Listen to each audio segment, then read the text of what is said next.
Hello, this is Fetzer here. How are you all, my dear students? And how about your exams? I hope it's going good.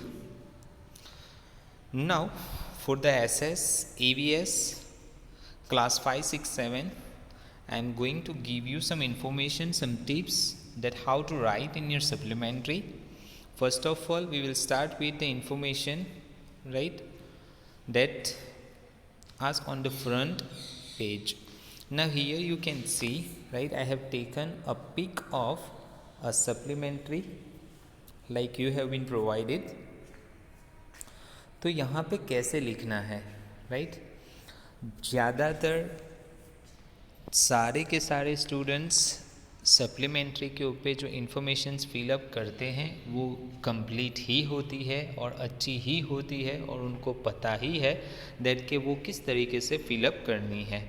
लेकिन फिर भी कई मर्तबा ऐसा होता है दैट कि हम जल्दबाजी में होते हैं या फिर कई मर्तबा ऐसा होता है एक ओवर कॉन्फिडेंस या फिर हमें ये ध्यान रह जाता है दैट कि हमने तो लिखा ही है तो हम चेक करना भूल जाते हैं। और कई मर्तबा ऐसा भी होता है दैट कि हम डेट मेंशन करना भूल जाते हैं, रोल नंबर मेंशन करना भूल जाते हैं, डिवीज़न मेंशन करना भूल जाते हैं। तो इसकी वजह से स्पेशली ये वीडियो मैं प्रिपेयर कर रहा हूँ जिसके बाद आप किसी भी सब्जेक्ट का किसी भी सब्जेक्ट की सप्लीमेंट्री या फिर किसी भी सब्जेक्ट का क्वेश्चन पेपर लिख रहे हो और सप्लीमेंट्री में इंफॉर्मेशन फिलअप कर रहे हो, then take 5 to 10 minutes to fill that information. लेकिन वो इन्फॉर्मेशन अच्छी और कंप्लीट एंड अप्रोप्रिएट ही इन्फॉर्मेशन वहाँ पे जानी चाहिए, राइट? क्यों ऐसा, मैं इसी पिक से आपको समझा देता हूँ दैट सबसे पहले मैं स्टार्ट करता हूँ, राइट, कि आपको सप्लीमेंट्री के ऊपर सबसे पहले आपका नेम लिखना है, राइट, आपका फुल नेम, राइट, पटेल फैज़ इस्माइल, राइट, जैसे मैंने यहाँ पे लिखा है।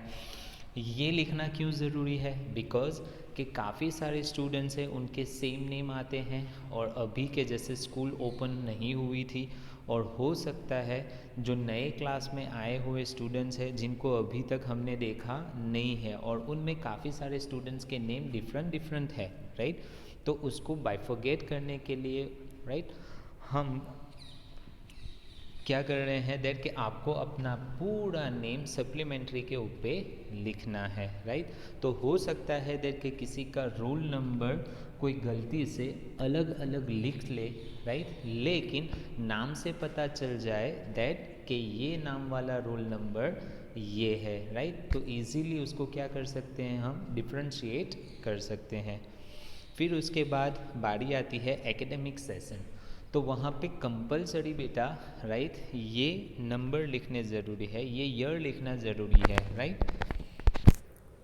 2020, 20 एंड 2021, सॉरी 2020 एंड 2021 ना।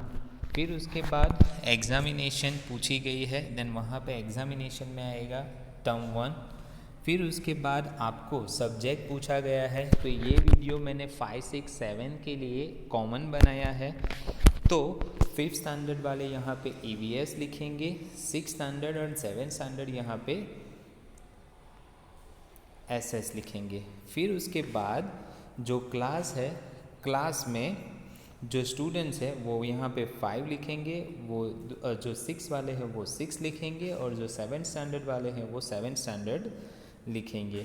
उसके बाद यहाँ पे सेक्शन दिया गया है, तो इस सेक्शन को बेटा देख लो यहाँ पे कि क्यों मैं ये वीडियो बना रहा हूँ। दैट कि यहाँ पे लिखा हुआ है E, लेकिन मुझे तो लगता है F लिखा हुआ है, राइट? तो बहुत मर्तबा ऐसा होता है दैट कि स्टूडेंट्स जो इन्फॉर्मेशन फिलअप करते हैं वो इन्फॉर्मेशन कैसी होती है, अच्छी हैंड राइटिंग में नहीं लिखने की वजह से समझ में आती नहीं है, या फिर उसको ई समझा जाए या फिर एफ समझा जाए, राइट?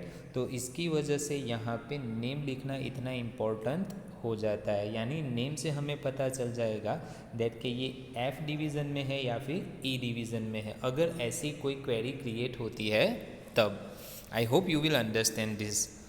अब दूसरी बात दैट कि यहाँ पे अगर आप डिवीज़न लिखते हो तो अच्छे गुड हैंड राइटिंग में सपोज आपका डिवीज़न ए है तो इट शुड बी रीडेबल, अगर ई है तो वो अच्छी तरीके से रीडेबल, राइट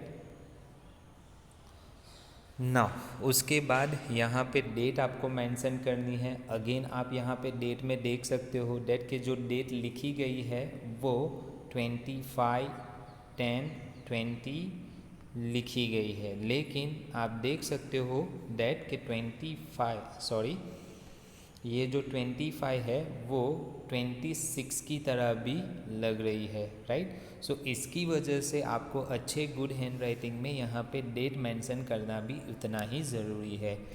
क्यों ऐसा? बिकॉज के हो सकता है डेट के अभी तो आप सारे यानी सप्लीमेंट्रीज यानी घर से लिख के दे रहे हो, लेकिन ऐसा भी हो सकता है दैट कि जब आप एक एग्ज़ाम में बैठे हुए हो, चाहे वो किसी भी स्टैंडर्ड के एग्ज़ाम में बैठे हुए हो, तो वहाँ पे अगर आपने डेट अलग अलग मेंशन की है और फ्यूचर में अगर आपको उस पर्टिकुलर डे का रिकॉर्ड चाहिए तो आपको मिलेगा नहीं।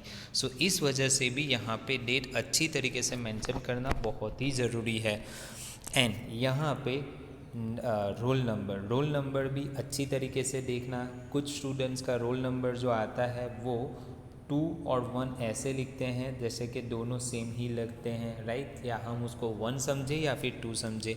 तो आपको यहाँ पे भी ध्यान देना है दैट कि वहाँ पे अच्छी तरीके से लिखना है, राइट। और फिर उसके बाद आपका जो वर्क है वो यहाँ से स्टार्ट कर सकते हो, नीचे से क्वेश्चन 1, राइट। और फिर आप उसके क्वेश्चन लिख सकते हो, राइट। ऑब्जेक्टिव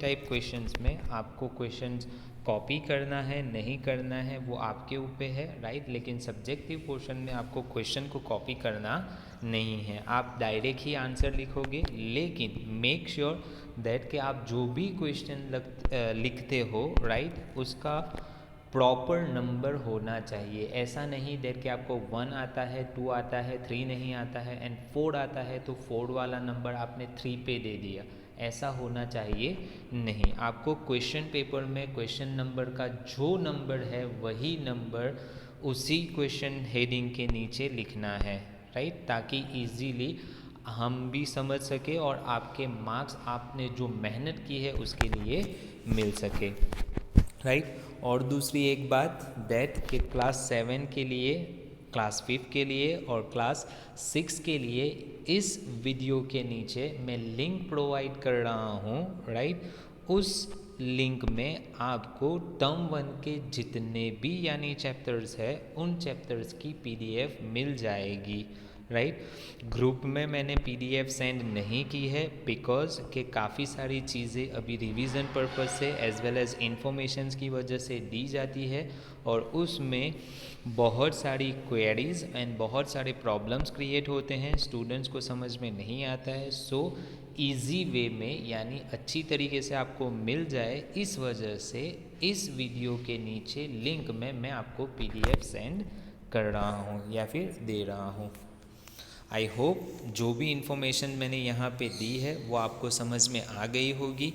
इस वीडियो को 1 मरतबा, 2 मरतबा, 3 मरतबा अच्छी तरीके से देखना और जो भी इन्फॉर्मेशन दी है उस इन्फॉर्मेशंस को फॉलो करना, उस इंस्ट्रक्शंस को फॉलो करना, right. So thank you, have a nice day and all the best for your exam, right, for EVS, for SS specially. Thank you very much and have a nice day.